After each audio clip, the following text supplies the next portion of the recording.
So check this out. If you want to get free TV, all you need to get is one of these little HD antennas right here.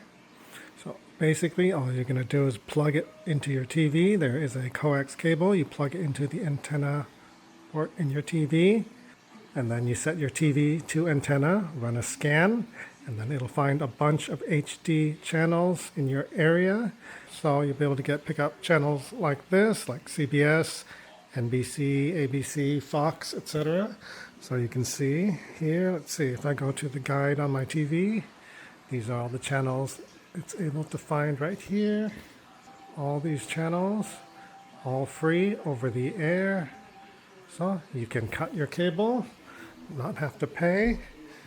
So it is really, it'll save you a lot of money, and it's very easy to do. The quality of the programming is super high. It's HD 4K.